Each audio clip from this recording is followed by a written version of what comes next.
Hola, ¿cómo están? Yo soy Salomón. Continuamos con el simulador Exani, esta vez en la parte de comprensión lectora. Nos habíamos quedado en la pregunta número 9.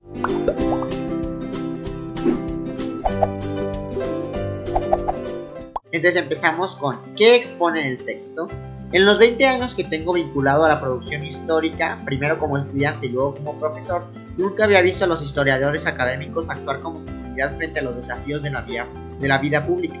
Extrañábamos la ausencia de una comunidad de discusión más allá de lo historiográfico, más allá de nuestras instituciones. Confío en que estas acciones lleven a un creciente número de historiadores a la reflexión sobre el significado social de nuestro trabajo, así como a cerrar el camino a quienes han venido vaciando de contenido y significado nuestra historia.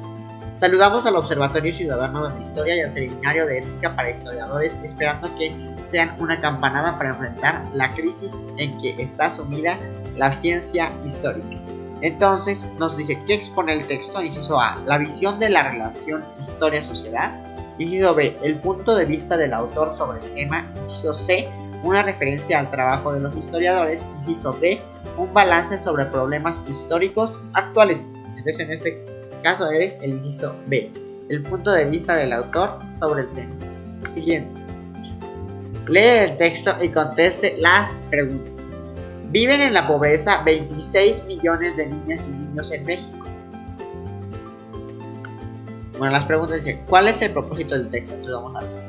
Dice, número 1. Casi 26 millones de niñas y niños en México experimentan pobreza y pobreza extrema, ya que sufren precariedad en el acceso de salud, alimentación, educación, vivienda y seguridad social, reveló el Consejo Nacional de Evaluación de la Política de Desarrollo Social, Coneval. Entonces, si bien, pues ya podemos sacar el inciso A que dice persuadir, pues no nos intenta pues sí convencer de algo. Describir puede ser, informar puede ser y categorizar todavía no lo podemos hacer. El número 2 dice, esta cifra representa el 53% de la población del país entre 0 y 17 años de edad, de acuerdo con el informe Pobreza y Derechos Sociales de Niñas y Niños Adolescentes de México de 2010 a 2012 que realizaron el Fondo de las Naciones Unidas de la Infancia, UNICEF y el Coneval, que fue presentado hoy en ese estudio. Entonces ya leyendo esto nos damos cuenta que obviamente es el inciso C, informar. Siguiente. Es el mismo texto y ahora me preguntan, ¿cuál es la conclusión del texto? Y me dice, bueno, vamos a seguir leyendo. Entonces dice 3. Cabe señalar que la población infantil en México es de 39.2 millones, de la cual más de la mitad son niñas, según datos del Instituto de Estadística y Geografía. Número 4. Con base en los datos del informe se estima que específicamente 21.2 millones de niñas y niños adolescentes se encuentran en pobreza y 4.7 millones en pobreza extrema, es decir, sin posibilidades de acceso a los servicios básicos para la subsistencia. Número 5. Estas cifras son mayores de acuerdo con el índice de pobreza a nivel nacional, que es de 45.5%, pero apenas 2% menos en comparación con las obtenidas en 2010. Es decir, la pobreza extrema en menores de 17 años pasó de 11.3% a 12.1% en 2012. Número 6. Además, 33.4% de los niños indígenas están en situaciones de vulnerabilidad y pobreza extremas. 93.5% tienen una o más carencias sociales y 48.5% vive en hogares con ingresos inferiores a la línea de bienestar. Número 7. La pobreza en la infancia, explicó Gonzalo Hernández Licona, secretario ejecutivo de Coneval, se mide de acuerdo con indicadores que no están relacionados únicamente al ingreso, por lo que para este estudio se valoró el índice de rezago educativo, acceso a los servicios de salud, seguridad social, calidad y espacios de la vivienda y acceso a la alimentación. Entonces, ¿cuál es la conclusión del texto? A. El informe Pobreza y Derechos Sociales de Niños y Adolescentes en México 2010 a 2012 es de UNICEF. Eso en el caso no importa, ¿ok? Inciso B. La población infantil es de 39.2 millones, de la cual más de la mitad son niñas y el resto niños, según INEGI. Este pues nada más es un dato, no es nuestra conclusión. Inciso C. La pobreza tiene que ver con el acceso a los servicios de salud, a la seguridad social y a la alimentación. Pues sí, otra vez un dato. Inciso D. El índice de pobreza en el cual viven los niños y las niñas supera claramente al de la media nacional. Entonces, esta sería mi conclusión sobre toda la información que nos dieron. Y esta fue la pregunta número 11. Siguiente. Lea el texto y conteste las preguntas. Es el mismo texto, ahora me dice en cuál párrafo está la idea principal del texto.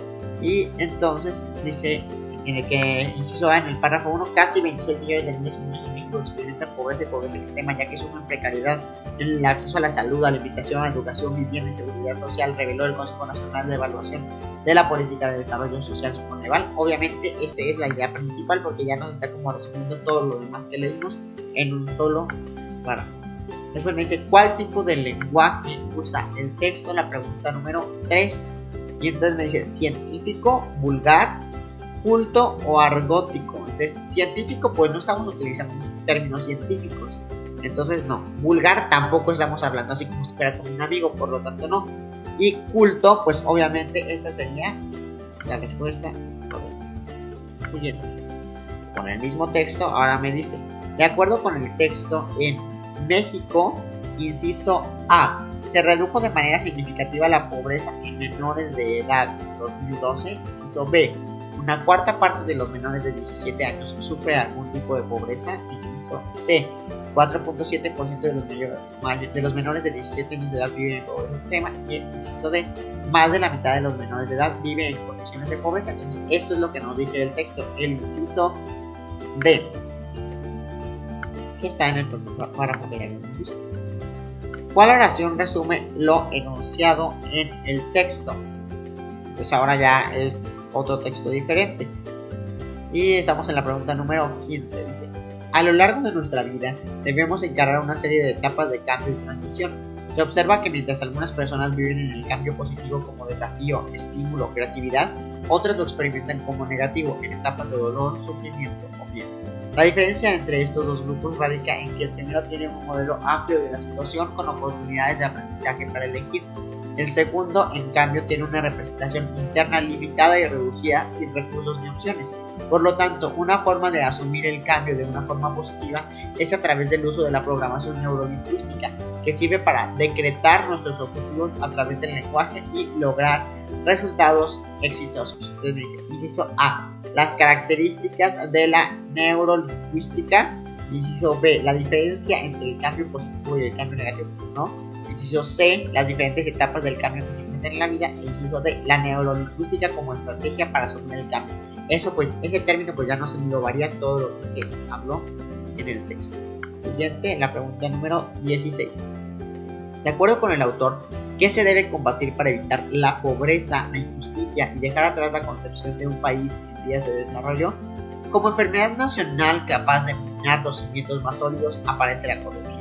No es exclusivamente un problema de ética personal o moral pública. Es un factor clave de nuestra vida social. Si queremos dejar de ser pobres, si queremos dejar atrás eso que se denomina subdesarrollo, si queremos que haya más justicia entre nosotros, tenemos que encarar la corrupción. El problema es que llevamos décadas diciéndolo y sin embargo 2 de cada 3 mexicanos no consideran que sea un asunto grave. Entonces aquí dice, inciso A, la privación de la libertad, inciso B, la delincuencia organizada, inciso C, el deterioro social, inciso D, la violación de las personas. Obviamente es el deterioro social. ¿Por qué? Porque esto nos trae la corrupción. La pregunta número 17 me dice, ¿cuál es la conclusión del texto? Para que una empresa sea exitosa a largo plazo requiere adecuarse constantemente a las necesidades de sus clientes e innovar sus productos, lo cual le dará una ventaja al incluir algo único que la distinga de sus competidores. Para lograrlo se requiere que los empleados que colaboran en la empresa estén dispuestos a romper paradigmas. Por ejemplo, al inventar un pegamento que no fuera tan resistente, se crearon las hojas adhesivas que se pueden quitar y poner, y al incluir un ingrediente de soya en el helado se ha logrado que no se derrita durante un tiempo considerable. Entonces aquí la conclusión dice, para enfrentar a un competidor se deben diseñar productos similares, pues obviamente. Inciso B, un producto puede aportar ganancias para una empresa de manera permanente. Pues tal vez esté en lo correcto, pero pues no viene en el texto. Inciso C, los bienes más rentables son las hojas adhesivas y los helados que no se derriten. Pues obviamente no, eso nada más como un ejemplo. Inciso D, ser competitivo implica cambiar radicalmente la forma de hacer las cosas. Esa sería la conclusión de este texto. Bueno, y hasta aquí la parte de comprensión lectora del simulador del Exani, parte 2. Te espero en el siguiente video explicándote la parte 3 sobre este mismo tema. Espero que te haya gustado. Si te gustó, dale like y suscríbete a nuestro canal para que puedas ver contenido que te va a ayudar a pasar tu examen de admisión.